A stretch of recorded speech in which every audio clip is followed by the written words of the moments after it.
जय श्री गणेश, जय सरस्वती माता। आज का विषय है क्रोध।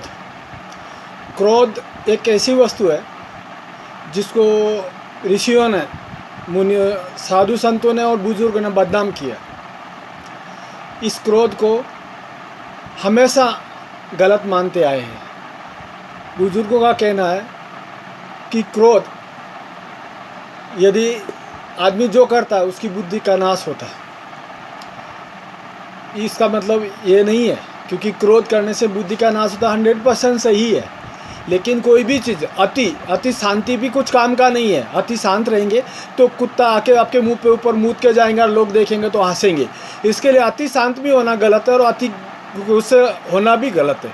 गुस्सा अपने लिमिट में चाहिए। गुस्सा और शांति दोनों बराबर में होगा तो अपनी ज़िंदगी अच्छी तरह से चलेगी।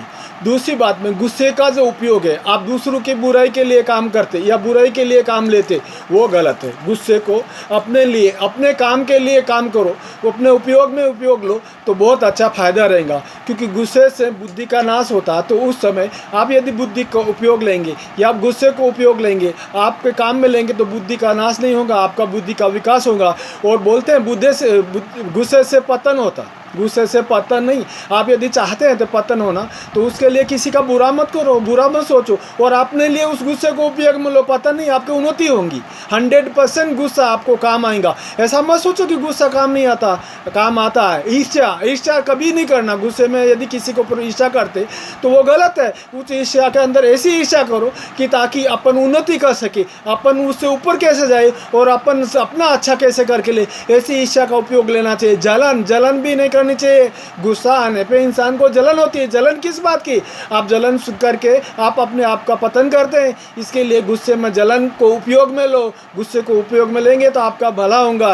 नफरत कभी नहीं करनी चाहिए, क्योंकि गुस्से में यदि नफरत करता तो गुस्सा उपयोग में नहीं लेने आता है। गुस्से को उपयोग लेना है तो नफरत को छोड़नी होगी या नफरत को त्यागना होगा। तकलीफ, जब यदि आप गुस्सा करते हैं तो तकलीफ होती है आपको। तकलीफ क्यों? तकलीफ लेना ही नहीं अपने ऊपर। यदि गुस्से का उपयोग लेना तो अपन उन्नति कैसे करते हैं उसके ऊपर गुस्सा करो। जिद को पालो। गुस्से में ऐसी जिद पालो कि कुछ कर दिखाने की जिद होनी, कुछ करके बड़ा कैसे करें, अपन अगले से ऊपर कैसे जाएं, अपन अपना अच्छा कैसे कर लें, अपन उन्नति कैसे करें। उस गुस्से को उस हिसाब से पालो ताकि अपना भला हो सके। अपन किसी के कहने से या कुछ गलत करने से गुस्से का अनुपयोग करेंगे, दुरुपयोग करेंगे तो गुस्सा गलत है। गुस्से का सदुपयोग करो। गुस्से का जब सदुपयोग करेंगे तो अपनी उन्नति 100% होती है। क्योंकि जो जिद होती है वो कुछ कर दिखाने की जिद होनी चाहिए। गुस्से में यदि आप कुछ करके नहीं भी दिखाएंगे, कुछ नहीं करेंगे, कुछ गलत करने का काम सोचेंगे तो आपका गलत होगा। इसके लिए गुस्से को पालो, उसको उपयोग में लो और गुस्से से फायदा करके लो। जिस प्रकार से श्री राम समुद्र पार करने के लिए लंका जाने को ये हुए तो समुद्र ने रास्ता नहीं दिया, तो उस समय श्री राम ने गुस्सा किया था। लोग उस गुस्से को गलत मान रहे क्योंकि लोगों की क्षमता या विचार करने की शक्ति नहीं है। इसके लिए कई अमानुष लोग उस गुस्से को गुस्सा मानते हैं। गुस्सा नहीं, श्री राम ने उस गुस्से को उपयोग में लिया था क्योंकि अगले की व्यवहार देख के, अगले के हिसाब से उस गुस्से को उपयोग में लेके अपना काम सिद्ध कैसे करना वो श्री राम ने आपको बताया था। लेकिन लोगों ने उसको गलत रूप में और गलत विचारों में लिया, वो बहुत बड़ी गलती है। दूसरी बात के अंदर, जब महाभारत युद्ध हुआ उस समय अर्जुन जब युद्ध लड़ने लगा तो उसको गीता का उपदेश दिया था श्री कृष्ण ने। जब गीता का उपदेश दे करके श्री कृष्ण थक गए थे, उसके बाद में भी अर्जुन युद्ध करने को तैयार नहीं हुआ था क्योंकि मैं अपनों से युद्ध क्यों करूं। तब श्री कृष्ण ने विराट रूप दिखाया था। उस अर्जुन को विराट रूप दिखाने के बाद में अर्जुन को ब्रह्म ज्ञान हो गया था। क्योंकि जब ब्रह्मांड नायक किसी को ब्रह्मांड का रूप बताता है तो उसको ब्रह्म ज्ञान होगा ही। जब ब्रह्म ज्ञान होता है तो अर्जुन को सबके अंदर ईश्वर के रूप दिखने लगे। जमीन, रथ वगैरह, घोड़े, जिधर भी देखता था उस ईश्वर के दर्शन होने लगे।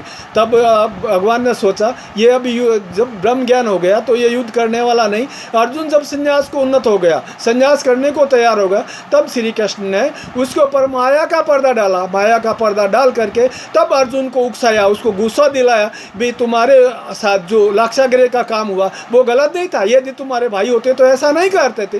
या द्रौपदी के साथ जो गलत किया वो गलत नहीं था क्या? तुम्हारे साथ जो छल कपट किया, ऐसा करके उसको गुस्सा दिला के नफरत पैदा की, ईर्ष्या पैदा की। उसके बाद अर्जुन युद्ध लड़ने लगा। युद्ध लड़ते लड़ते जब अभिमन्यु की मृत्यु हो गई तब कभी कभी शांत हो जाता था अर्जुन शांत होने के कारण युद्ध नहीं लड़ता था। युद्ध नहीं लड़ने के, भाई ये मेरे अपने हैं, मेरे दादा है, परदादा है, मेरे गुरु है, मैं उनसे युद्ध कैसे करूं? तब श्री कृष्ण ने उस अभिमन्यु की, यानी मेरे भांजे की मौत हुई है, ये ध्यान रख, यदि वो अपने होते तो तेरे भांजे को कपट से क्यों मारते थे? उस कपट का बदला लेना तेरा काम है। यदि तू बदला नहीं लेंगे तो तुम्हारे जो भीम की जो प्रतिज्ञा है उस प्रतिज्ञा का क्या होगा, और जो तुम्हारे द्रौपदी की प्रतिज्ञा, उस प्रतिज्ञा का क्या होगा? क्योंकि उस प्रतिज्ञाओं का दोषी तुम खुद ठहरे जाएंगे। ऐसा करके श्री कृष्ण ने उस अर्जुन को गुस्सा दिला के, गुस्से का उपयोग लेकर के पूरे युद्ध को ये किया था, पूरे महाभारत का युद्ध को रचाया था। जब तक आप गुस्से का उपयोग नहीं लेंगे, गुस्से का जब तक अपने लिए फायदे के लिए उपयोग नहीं लेंगे, तब तक उस गुस्से का उपयोग कुछ काम का नहीं है। गुस्सा किसी पे निकालना कोई बहादुरी नहीं है, वो एक बहुत बड़ी कमजोरी है। गुस्से को दूसरों पे निकालने से अच्छा अपना काम कैसे करना, अपनी जिद कैसे करनी, अपना भला कैसे होना, वैसा सोचेंगे तो ही काम होगा। मेरे भाई, ये वीडियो लाइक करना, सब्सक्राइब करना और सबको ये शेयर करना ताकि लोगों को सुनने के लिए मिले। जय श्री राम।